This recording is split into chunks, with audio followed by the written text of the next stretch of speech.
What's up guys, today we'll be going over one of the craziest combos in the game in Shadowkeep that is probably stronger than the Hunter 1-2 punch build. So obviously we're going to be using 1-2 punch, then we're also be using Peregrine Greaves on Titan, which increases your shoulder charge damage when you do it in the air. Then also we'll be using Monte Carlo later in the video. And we'll be using top tree hammers for this because it has the strongest shoulder charge in the game. So looking at normal melee damage on the ogre, hits 4903, and normal shoulder charge damage, it's roughly like 27,000. So shoulder charge is roughly 5.33 times the damage of a melee. Now looking at 1-2 punch damage, it's 14,000. Now looking at Peregrine Greaves, it's something like 140,000.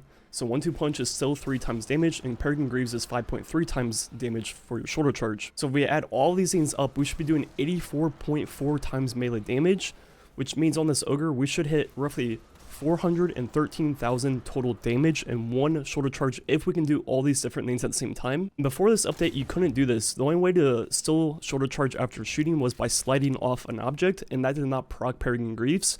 But now, for whatever reason, you can just jump like normal, like you're letting go shoulder charge, and then just shoot right before, and it works. I don't know what they changed, but now this works. It did not work before, but now that means you can do all of these 3 things at the same time, and hit 400,000 on the ogre, and we didn't see the second shoulder charge number, which should put us at that estimate of 413,000. Compared to Izanagi's shot, Izanagi only hit 71,000 on this ogre, so we're doing roughly 6 times the damage of a honed edge times 4 Izanagi shot, which is crazy. If you pair this with the new exotic Monte Carlo, which is my favorite new weapon in the game, and I'll make a full review on this probably tomorrow, so I'm not going to break it down fully, but there's 2 ways to get your melee back really quickly. On kill, there's a chance of getting your melee back fully, and it's a really good chance. It's probably a 33% chance, as you saw right there. I got it first try. Then the other way is just by doing damage with the weapon, as you see. So if you can't kill someone, you can just damage something like a boss and you get it back. So pretty much with this build, you have infinite melee charges also, so you can do this over and over again as much as you want. So you can pretty much one punch almost everything in the game. There's a few Pogo event bosses that you might not one hit, but if you add a second person doing this, the second person would also get that 30% debuff.